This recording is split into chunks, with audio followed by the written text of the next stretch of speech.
O presidente Donald Trump quer usar o censo para intimidar e perseguir imigrantes ilegais nos Estados Unidos. A Suprema Corte disse não, mas deixou em aberto a possibilidade de incluir uma questão sobre nacionalidade no censo de 2020 se houver uma justificativa razoável. Até o momento, o secretário do Comércio, Wilbur Ross, alegou que a informação seria útil ao Departamento da Justiça, encarregado de deportar os imigrantes ilegais, mas o Departamento da Justiça não confirmou. Os formulários do censo já estão sendo impressos, mas Trump pediu aos advogados da Casa Branca que arrumem um jeito de reintroduzir a questão: você é cidadão? A pergunta vai intimidar imigrantes ilegais que podem não responder ao censo. Os imigrantes tendem a morar em cidades e bairros onde a maioria vota no Partido Democrata.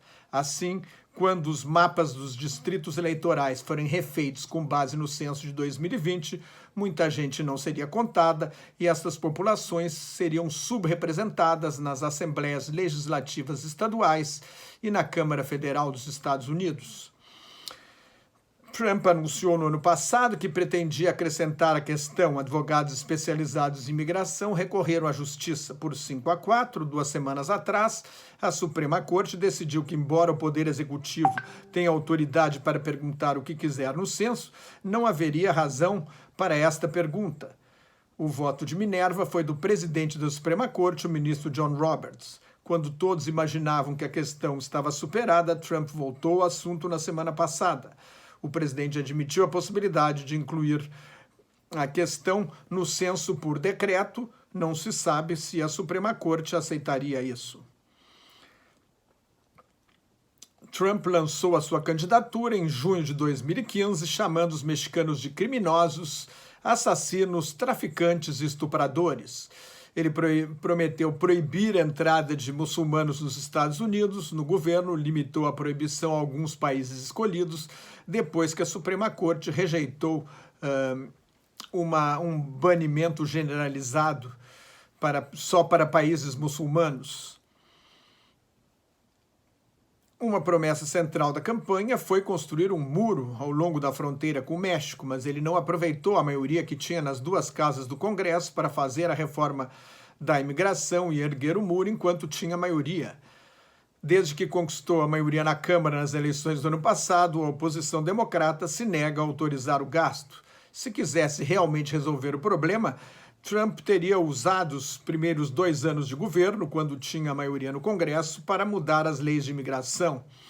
Mas ele não parece realmente interessado em solucionar a questão. Quer usar o fantasma da imigração e do estrangeiro para assustar o eleitorado e consolidar sua base de apoio. Apesar do sucesso da economia, que vem desde o governo Barack Obama e não é mérito só de Trump, a popularidade do atual presidente não passa de 42%. Nas pesquisas eleitorais, Trump está 10 pontos atrás do favorito entre os democratas, Joe Biden, que era o vice-presidente de Obama. Na semana passada, o colunista Jonathan Friedland, do jornal inglês The Guardian, comentou que Trump age como um ditador e uma ameaça à democracia nos Estados Unidos e no exterior. O presidente americano manda separar e deter crianças filhas de imigrantes em condições subhumanas, ameaça prender adversários políticos como Hillary Clinton, elogiou os nazistas que marcharam em Charlottesville, na Virgínia, ataca jornalistas, diz que seria ótimo ser presidente vitalício, sugere que não vai aceitar o resultado da eleição se perder, hostiliza líderes democráticos de países aliados, fica à vontade com ditadores como Xi Jinping, Vladimir Putin, Kim Jong-un e o príncipe saudita Mohammed bin Salman e leva a filha e assessora Ivanka para reuniões internacionais como se estivesse se preparando para ser presidente dos Estados Unidos numa sucessão dinástica. Além de atacar jornalistas sistematicamente, chamando-os de inimigos do povo, como fariam Hitler e Stalin, Trump pediu aos Correios o aumento das tarifas postais pagas pela mega loja eletrônica Amazon, porque o seu dono, Jeff Bezos, também é proprietário do jornal The Washington Post, um dos maiores críticos do governo. Trump bloqueou a fusão entre a companhia de telecomunicações AT&T e o grupo Time Warner, dono da CNN, e aconselhou Putin a se livrar de jornalistas, ignorando que 26 jornalistas foram assassinados na Rússia desde a ascensão de Putin em 1999. Em 4 de julho, data da independência dos Estados Unidos, Trump organizou uma parada militar em Washington, supostamente inspirado pelo Dia da Bastilha, data do início da Revolução Francesa.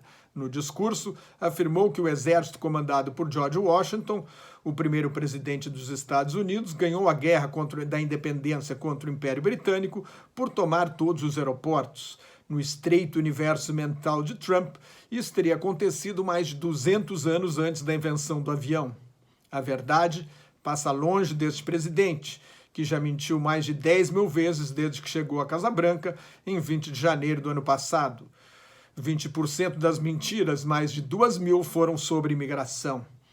Demonizar todo um grupo humano, apresentando como uma ameaça, como um exército de invasores, assustar o povo com inimigos internos e externos que ameaçariam a sociedade, é outra característica de ditadores. Para completar, no domingo, o jornal britânico divulgou documentos sigilosos do governo do Reino Unido com pesadas críticas do embaixador em Washington, Kim Darroch, a Trump, chamando-o de inepto, inseguro, incompetente e seu governo de instável e imprevisível, capaz de entrar em colapso e desgraça. Os conflitos dentro da Casa Branca foram descritos como brigas de faca. A política econômica de Trump como uma ameaça ao sistema multilateral de comércio. O embaixador britânico alertou que Trump pode estar nas mãos da Rússia, que poderia ter informações comprometedoras sobre o presidente dos Estados Unidos e que ele ainda pode atacar o Irã. Em conclusão, o embaixador acrescentou que talvez o governo Trump nunca se torne normal, menos disfuncional, menos imprevisível, menos dividido em facções, menos atrapalhado e inepto em política externa. Mas advertiu que o presidente americano não pode ser descartado. Trump pode ser reeleito em 2020.